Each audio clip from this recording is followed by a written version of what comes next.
आज का टॉपिक शुरू करें।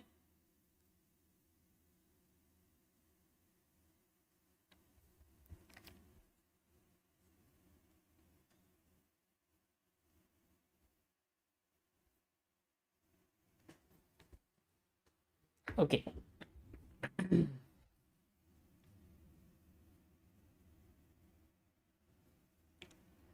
बड़े बालों में वैसे एक चीज़ है, जब तुम हेयर ड्राई करते हो ना तो बड़ा अच्छा लगता है। हेयर ड्राई करते वक्त बड़े बाल अच्छे हैं, बस काम करते वक्त, खाना बनाते वक्त बेकार।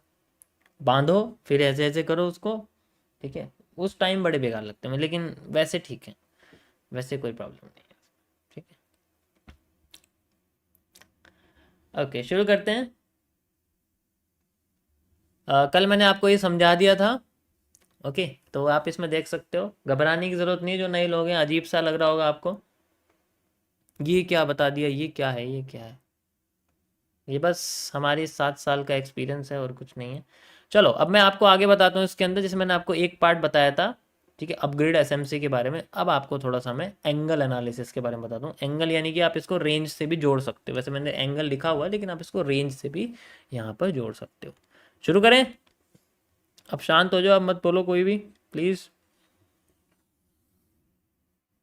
अब हम आगे चलते हैं, एक और कैरेक्टर को पढ़ते हैं, किस तरीके से ट्रेंड का करेक्टर चेंज हो जाता है। ये तो मुझे लगता है पूरा मैंने इसका डिटेल में आपको एक्सप्लेन कर दिया। कहाँ तक बनाया हुआ है यार ये, मल्टी कलर है। ओके, ये मैं ड्राइंग हटा दूँ यहाँ से, ठीक है, ये किसी काम की नहीं है, गंदी ड्राइंग है। ठीक है, और ये भी हटा देता हूँ यहाँ से। सिर्फ ये पैटर्न रहेगा, क्योंकि ये बहुत बड़ा चलेगा आपका टॉपिक, ये नेक्स्ट वीक के एंड तक चलेगा ये। मज़ा आएगा समझने में। माउस कहाँ गया, ये रहा। ठीक है, चलो शुरू करते हैं हम लोग। तो एंगल एनालिसिस में सबसे पहले आपका रेंज ही आता है। रेंज सबसे इम्पोर्टेंट होता है, मतलब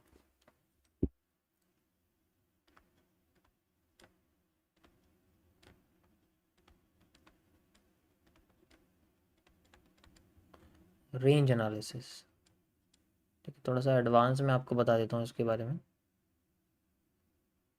देखो क्या होता है कि ना, हमारे सामने मैंने कई बार बताया आपको कि हम लोग नॉर्मल ड्राइंग टूल्स यूज़ करते हैं, जिसके अंदर हमें मार्केट में कंसोलिडेशन या ट्रेंड के आने वाले समय का पता लग जाता है। यानी कि हम इससे पता लगा सकते हैं, कुछ फ्यूचर प्रिडिक्शन कर सकते हैं हम। ठीक है,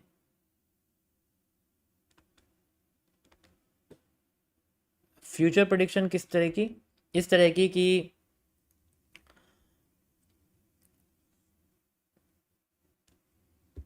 जैसे हमारे पास कोई भी एक टाइम होता है, मतलब हम लोग क्या करते हैं रेंज के अंदर, हम लोग टाइम डिसाइड करते हैं बेसिकली। टाइम कैसे डिसाइड करते हैं कि देखो, मार्केट में दो चीज़ हो सकती है। सबसे पहले क्या हो सकती है, या तो मार्केट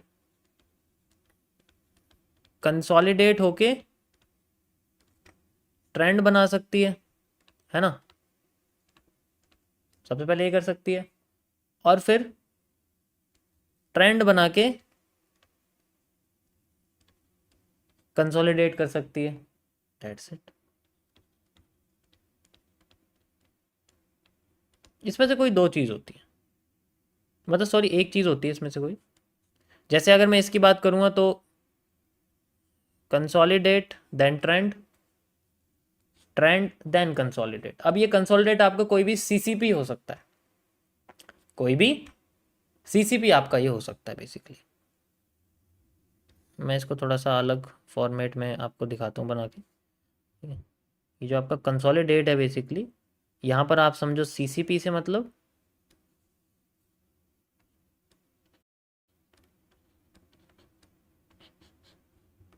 ठीक है, सीसीपी मतलब आप, अरे पेन कहाँ गया, गायब हो गया। सीसी मतलब आप लोग अच्छे से जानते हो, कॉम्प्लेक्स चार्ट पैटर्न्स। ओके, कोई भी हो सकता है, जैसे पीनेंट है, जैसे वेजेस हैं, फ्लैग है, इन्वर्टेड हैंड शोल्डर है, हेड एंड शोल्डर है। ठीक है, अब फाइंड आउट कैसे करेंगे, ध्यान से समझना इसको। अब सारा का सारा खेल आता है यहाँ पर फाइंड आउट का। तो जो फाइंडिंग्स है हमारे पास,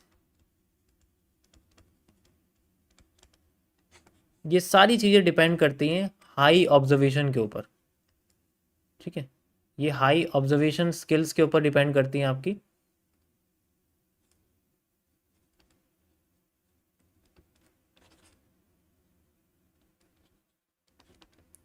ठीक है, जैसे मार्केट आपकी इस तरीके से गई ऊपर, this is called a trend और may be momentum.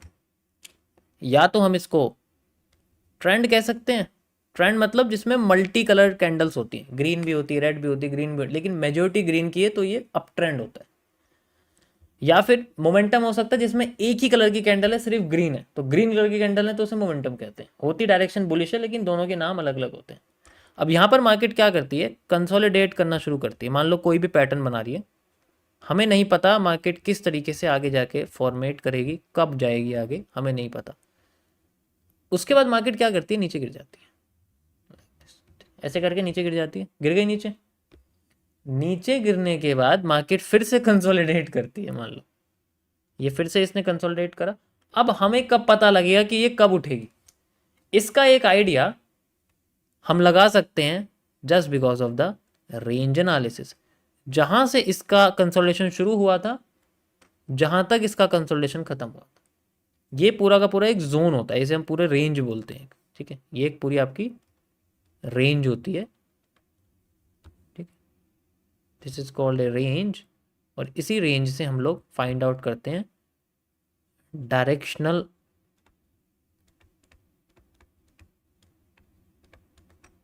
Zone,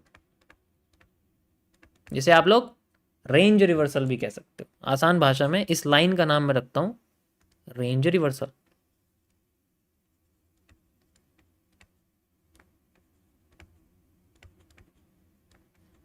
range reversal line, RRL, जैसे आपकी QFL है ना, ऐसी इसका नाम है RRL। इसी का इस्तेमाल करते हैं हम लोग हॉरिजॉन्टल लेने के लिए, मतलब इस तरीके से होता है ना, वो ऐसे करके जो होता है। अब ये ही हमें आगे बताएगी आगे कब मार्केट में मूवमेंट आने वाला। अगर ये खत्म हो गई ना, तो उस जोन के आसपास में मार्केट में मूवमेंट आ जाएगी। अब पता हम कर सकते हैं ब्रेकआउट से, ब्रेकडाउन से, पैटर्न से, उसके उन सब से। एंड देन मार्केट का मूव या तो ऊपर या नीचे।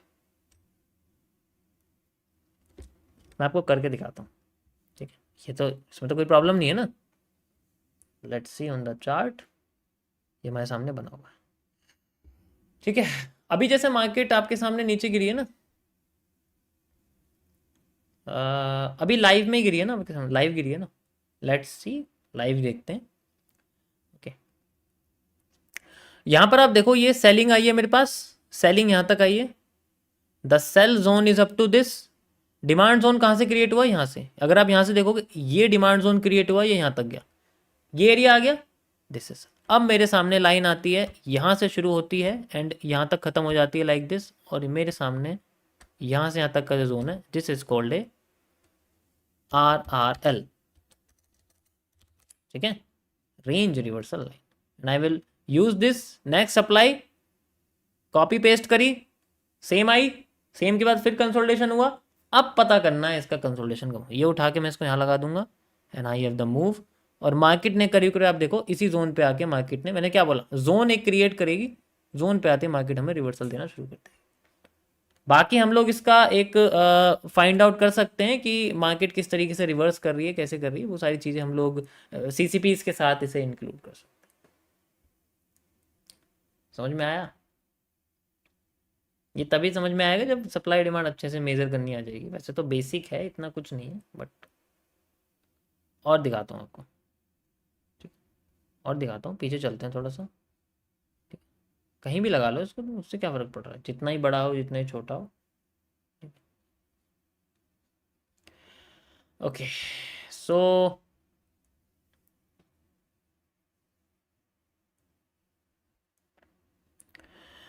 यू कैन सी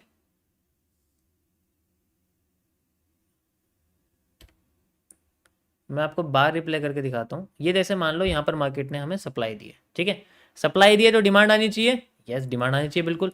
अब डिमांड कब आएगी, इसने पूरा लो तोड़ दिया इसका, ठीक है, लो तोड़ दिया, यहाँ पर आ गई है बिल्कुल, ठीक है, इस जगह पर आ गई है मार्केट, आप देख सकते हो ये करीब यहाँ पर आ गई। तो ये तो लो टूट गया, इस डिमांड की कोई ज़रूरत नहीं है, we will use this demand. Why, क्योंकि ये लो तोड़ दिया ना इसने। अब इसमें जो आएगा वो FMFR वाला यूज होगा इस सिस्टम, मैंने इसको इस्तेमाल कर लिया, I have the demand and let's see, market यहाँ तक पहुँच गई।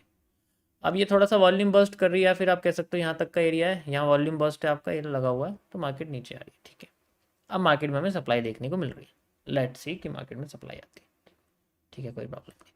अब सप्लाई जो आएगी, मैं डिमांड से पहले यानी कि इसकी रीसेंट सप्लाई लूंगा, यानी करीब यहाँ से लेके यहाँ तक की सप्लाई लूंगा, ये मेरे सामने सप्लाई यहाँ पर आ जाएगी, लाइक दिस सप्लाई आ जाएगी, ठीक है। सप्लाई आने के बाद मार्केट में डिमांड चाहिए, यू कैन सी सप्लाई आ गई है, अब डिमांड आ रही है यहाँ पर। अब यहाँ जो मेरे सामने डिमांड है बेसिकली, जो यहाँ यूज हो रही है, मेरे सामने डिमांड आनी चाहिए यहाँ से, तो अगर अगर तुम देखोगे तो यहाँ पर जनरली इन दोनों के बीच में जो गैप है, यू कैन सी यहाँ से यहाँ तक का जो एरिया है, ये आपके सामने जो जोन बना है, जहाँ सप्लाई खत्म हो रही है, जहाँ डिमांड शुरू हो रही है, मैंने ये पूरा गैप आपके सामने लगाया, this is the RRL and I will use this RRL this position, और इस पोजिशन मुझे पता लगता है कि मार्केट इस जोन के अंदर फिर से अपना मूव देना शुरू कर देगी, and I have a move this point, got it. वो तो चलो यहाँ पर सप्लाई एंड डिमांड इंटरचेंज भी हो सकता है, इंटरचेंज में हम यूज कर सकते, लेकिन अभी मैंने ये, अगर आप इसको भी यूज कर लोगे ना तब भी यही सेम आएगा, अगर इसको भी यूज कर लोगे तब भी सेम ही आएगा, इसमें भी कोई प्रॉब्लम नहीं है, लाइक दिस, समझ आया। बट ये ना कभी कभी इनएक्यूरेट भी होता है, मतलब अगर हम बिल्कुल रिसेंट से यूज करेंगे तो ज़्यादा ये पावरफुल रहेगा मेरे हिसाब से, लेकिन अगर इसको तुम बहुत पीछे ले जाओगे ना कि आप ज़्यादा बड़ा कर दिया, तो इनएक्यूरेट आ सकता है थोड़ा सा, लेकिन जितना स्ट्रक्चर छोटा होगा कैंडल ज़्यादा दिखेंगे उतना ही ज़्यादा पावरफुल, ज़्यादा बड़ा कर दोगे फिर इनएक्यूरेट आएगा, क्योंकि शायद हो सकता है मार्केट बहुत आगे चली गई या बहुत नीचे चली गई, वहाँ कुछ करे ही ना, ठीक है। तो मेरे हिसाब से लार्जर पैटर्न को सॉल्व करना इसमें नहीं चाहिए हमें, छोटे छोटे पैटर्न को हम इसको यूज़ कर सकते हैं। बाकी आप करके देखो, रिजल्ट आपके सामने आया है ही, ओके, यस। अब सप्लाई डबल हो गई, चलो थोड़ा सा इसको सॉल्व करते हैं। सप्लाई डबल हो गई है लाइक दिस, एंड इसको मैं यहाँ से मेजर कर सकता हूँ इस जगह से, supply double and we have we move at this point, ठीक है। अगेन यहाँ बना हुआ है, ये पोर्शन है लाइक दिस, ओके, मूव आ गया इसमें, परफेक्ट। अब देखो जो जिसको क्रॉस कर रहा है उसका एरिया, जितना टाइम ये यहाँ लगा रहा है ना उतना टाइम ये यहाँ लगा रहा है, तभी तो मैच करेगा इसके साथ स्ट्रक्चर, लगाया इतना टाइम एंड देन फिर उठ गया, देखो डिमांड जो आई है इसके पास। बाकी तो जितना टाइम इसने लगाया उतना फिर ये लगा रहा है, ओके, समझ आया। देखो ये नो लॉजिक अनलॉजिक वाली बात नहीं है, वेल रिसर्च्ड है, जब तक खुद ट्राई नहीं करोगे तो समझ में नहीं आएगा, ओके ओके ओके। मार्केट थोड़ा सा रिवर्स कर रही है, एज आई टोल्ड कि मार्केट में डिमांड का एरिया है ये थोड़ा सा हमारे सामने, लेकिन अभी प्रेशर ऊपर से आ रहा है, तो